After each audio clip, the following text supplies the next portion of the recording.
आई तुझ्या कुशीत पुन्हा यावेसे वाटते.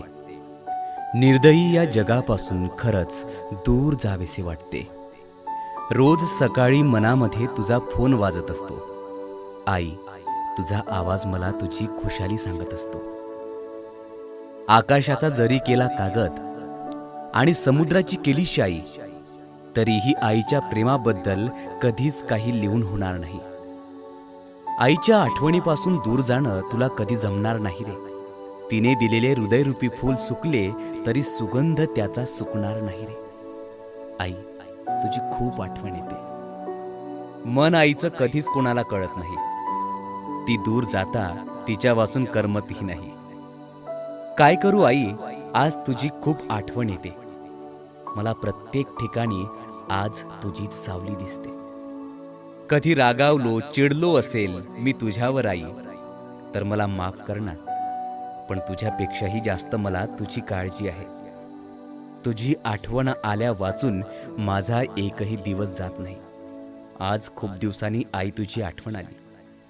का ग तू मला लवकर सोडून गेलीस? रोज तुला घरी आल्यानंतर पाहायची सवय झाली होती. आज तू दिसली नाहीस, त्यावेळी मला तुझी नसण्याची किंमत झाली. आईसाठी कोणतीही गोष्ट सोडा, पण कोणासाठी आईला सोडू नका. ना कोणासाठी झुरायचं, ना कोणासाठी मरायचं. देवानं आई दिली आहे, तिच्यासाठी कायम जगायचं. माझी स्तुती करताना ती कधीच थांबत नाही आणि माझा मोठेपणा सांगताना तिच्या आनंदाला पारावार उरत नाही. अशी ही माझी आई. गल्ली गल्लीत असतील भाई, पण माझी आई या सगळ्या जगात भारी. जे आधी प्रेम होतं आई, ते तुझ्यावर तसंच असेल. आई, तुझ्याशिवाय माझं विश्व काहीच नसेल. घर सुटतं पण आठवण कधीच सुटत नाही. जीवनात आई नावाचं पान कधीही मिटत नाही.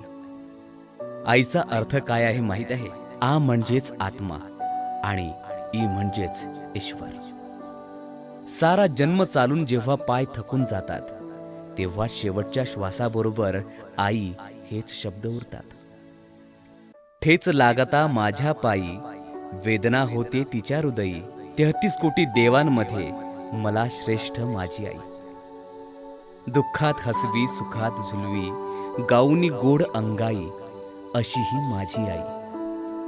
कितीही चुकीचे वागलो तरी मोठ्या मनाने माफ करणारी एकमेव व्यक्ती, ती म्हणजेच माझी आई. तीच माझी सर्वस्व आणि तीच माझी मैत्रीण. जगामध्ये तुमच्यावर प्रेम करणारे शोधत बसण्यापेक्षा तुमच्यावर निस्वार्थपणे प्रेम करणाऱ्या आईला जवळ करा. तुम्हाला कधीच कोणाची गरज भासणार नाही. जन्म दिला तू मला, माणूस म्हणून घडवले. तुझ्याशिवाय या जगात काहीही नाही चांगले. आई म्हणजेच निस्वार्थी प्रेम. आई म्हणजेच उत्तुंग माया, उत्साह आणि आपलेपणा. जगाच्या बाजारात सगळं काही मिळेल, पण आईचे प्रेम काहीही केल्या विकत मिळू शकत नाही. म्हणूनच आईला जपा. मित्रांनो, असेच काही आईविषयीचे सुविचार घेऊन येतोय पुढच्या व्हिडिओमध्ये. जर तुम्ही सबस्क्राईब केलेलं नसेल तर माझ्या या यूट्यूब चॅनलला तुम्ही सबस्क्राईब करा. भेटूयात पुढच्या व्हिडिओमध्ये. तोपर्यंत सुहासचा नमस्कार.